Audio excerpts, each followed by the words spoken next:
Okay, so now let's talk about shock interactions and reflections. Okay, so shock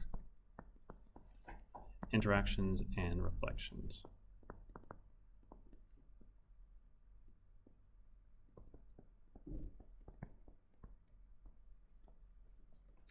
So, big thing here, scramjets are super cool. I like them a lot.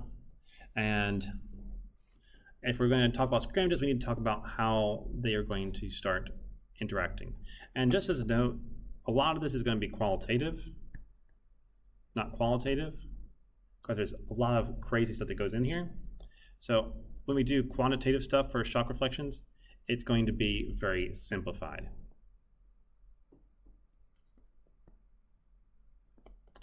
Real life is hard after all.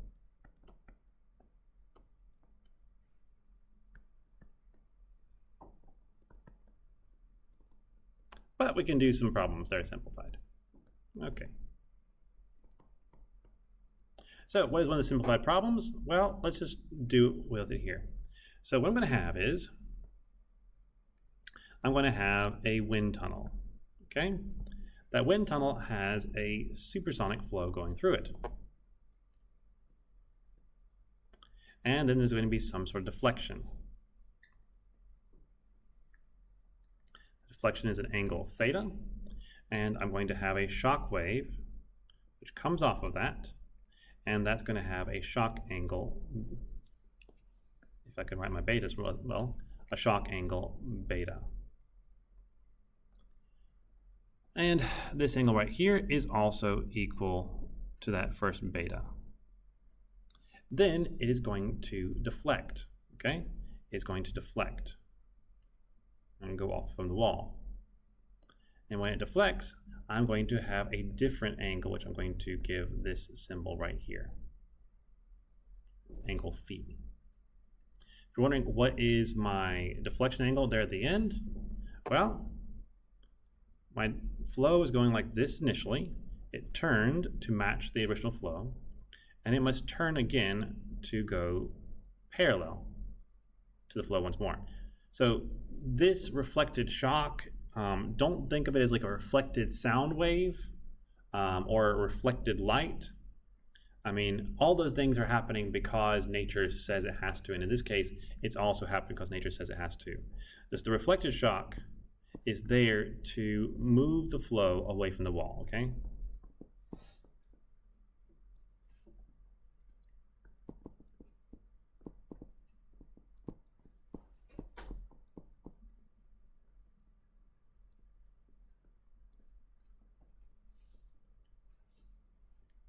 As a note right here, that was a deflection angle of theta, and this one is also a deflection angle of theta because it's going from horizontal to angled and then from angled back to horizontal again, just in the opposite direction.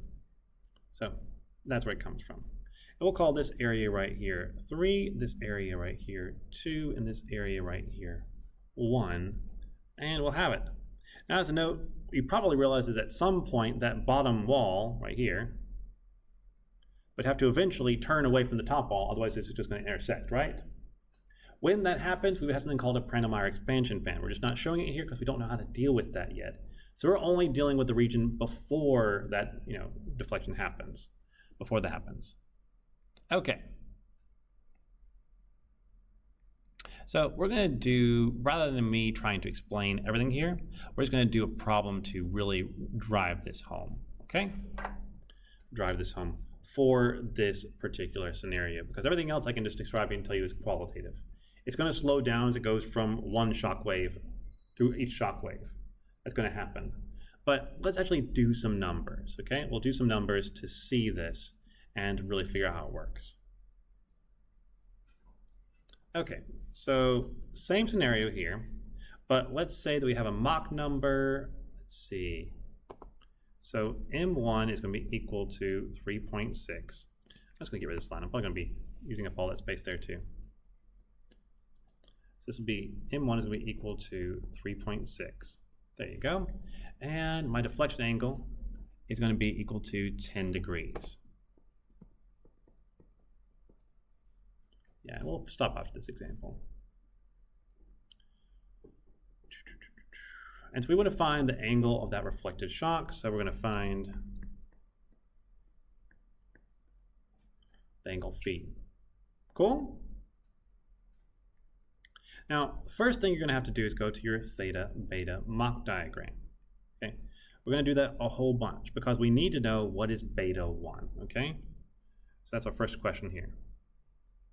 Because all of our other equations are dealt with in terms of beta 1, or in terms of our shock angle.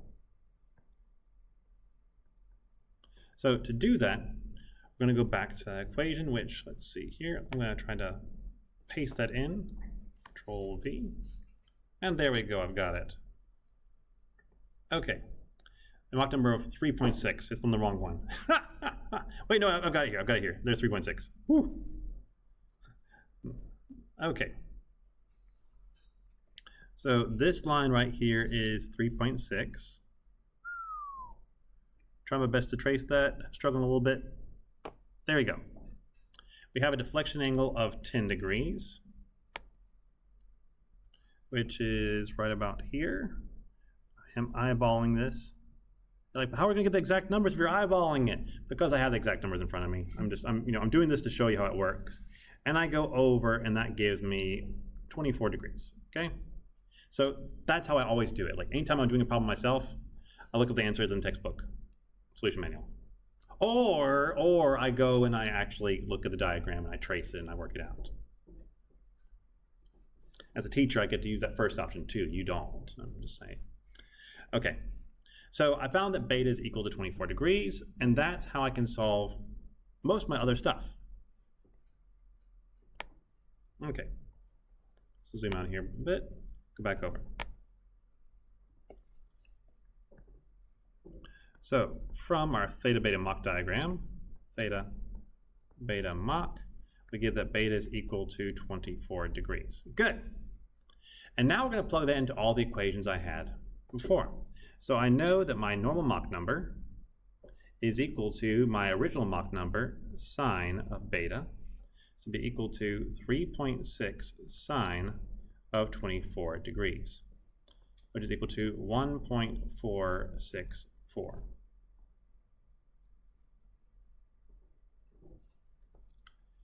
After you do that, we go to our appendices. I've shown you the appendices before. I'm not going to do it today. That's Appendix B in your textbook. And then I look not for my original Mach number. When you're looking at Appendix B, that's the normal shock tables. You are always doing it in terms of the normal component, okay? That is what you're needing to put into there. So I don't have a Mach number of 3.6 in the table. I have a Mach number of 1.464, which would probably mean some interpolation. It could help you to have that calculator now. So from that, for a normal Mach number, that's equal to 1.464. As a note, you're not going to see a normal section. You'll just see M1 and M2. It's just that is the M normal 1 in this case. What I'll get then is that my normal Mach number after it is equal to 0.7157, and my pressure ratio is going to be equal to 2.32. Run out of space here. My temperature ratio is going to be equal to 1.294. That's just taken. I did have to interpolate for that or plug it into the equations. Not too bad. Now, I need to know what my actual Mach number is after the shock wave now. Because I only have my normal Mach number, I need my actual Mach number. And so that's the second equation I said was actually useful. So I am now, if you're looking at the diagram, I'll jump back to the problem. I am right here now, okay? I've gone into the second section. I know what my Mach number is in that second section. And I can ignore everything before that now. It ceases to exist in my mind.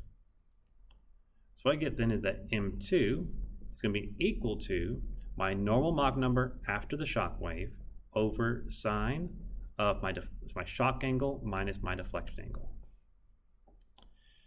And so it's going to be equal to 0.7157 over sine of 24 minus 10 degrees, which comes out to be equal to 2.96. So my Mach number, both my normal Mach number and my actual Mach number after the shock were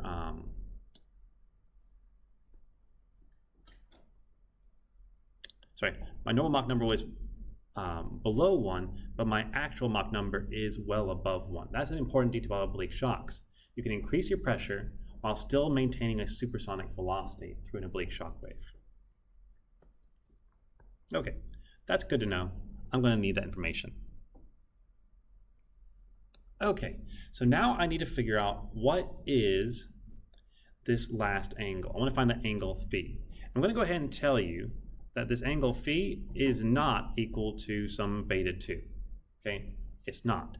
And let me show you why that is. Okay, let's go back to it and I'll show you why that is. It's an important detail here. Okay, so I am just looking at this shock wave right now, so I'm going to draw it out over here. Okay, I have a flow. It's going to go like this, and it has to then deflect that much. So my initial path was this way. I deflected by this much, and this is the angle phi. But that is not how we define beta. Beta is always from my path before the shock wave to the shock wave itself. So this is beta 2. And so you can see from that, okay, now I get it. Phi is going to be equal to beta 2 minus theta 2. In this case, it's the same angle, but it would just be theta. Okay? So if I can figure out my shock angle, I can figure out that deflection angle phi. So that's the big detail there. Just make sure you're not getting those two things mixed up. The reflection angle is not the same as my shock angle. I'm sure there's some crazy case where it could be, but probably not. Okay, I'm just going to be honest with you, probably not.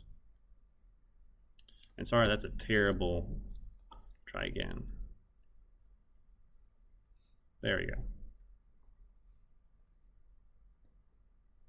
Beautiful.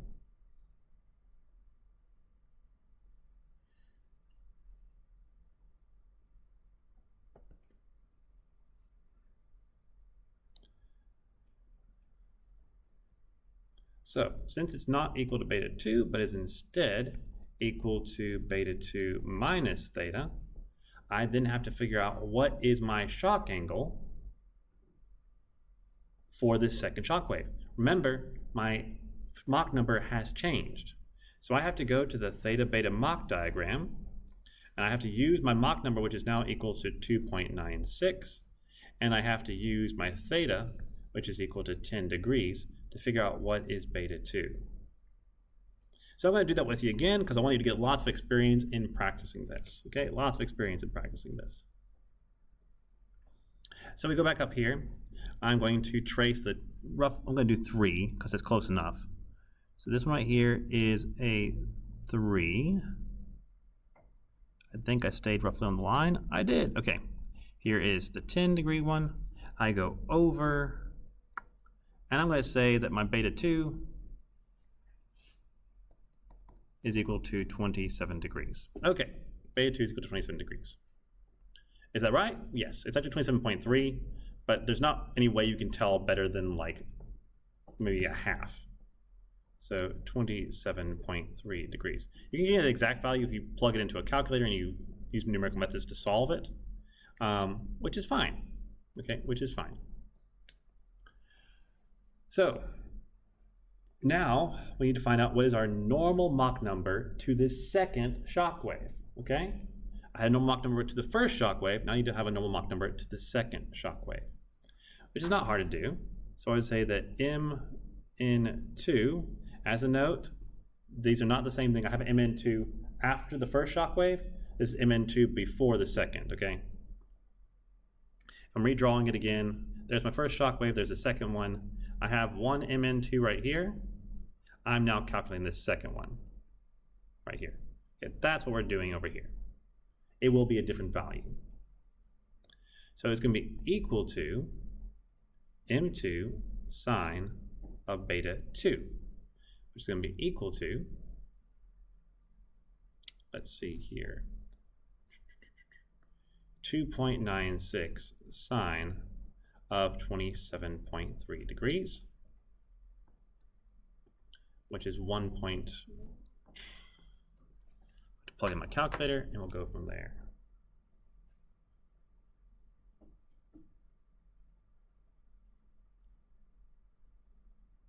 0.96 times sine 27.3 degrees, which gives me 1.357. 1.357.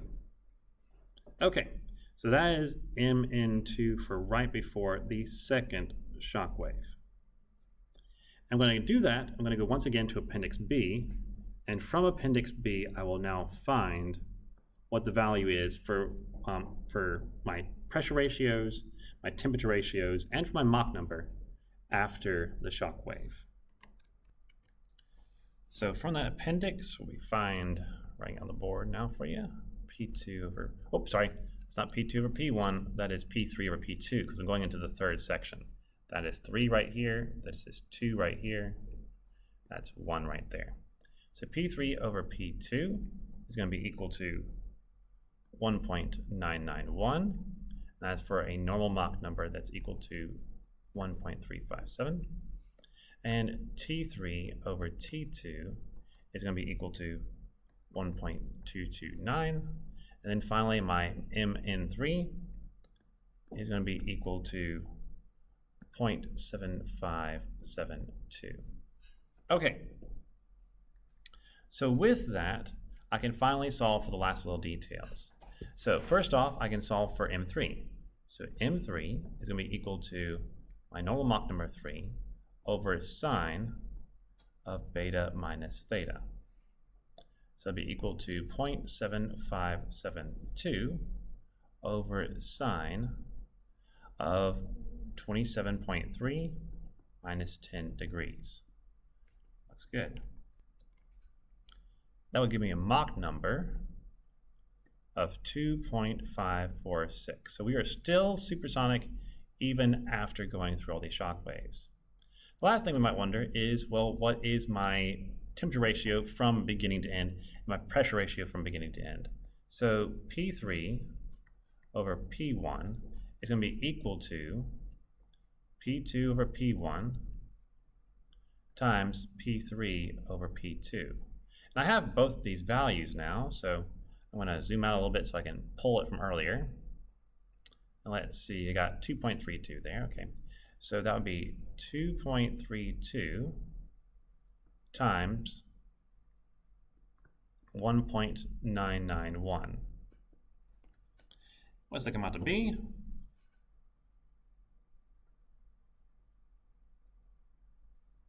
I get 4.61. So I have greatly increased my pressure after these oblique shocks.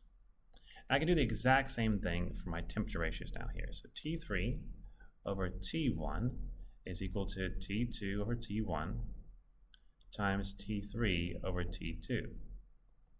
And once again, zooming out a little bit just so I can see what it is. It was 1.294. So it is 1.294 times 1.229. What's that come out to be?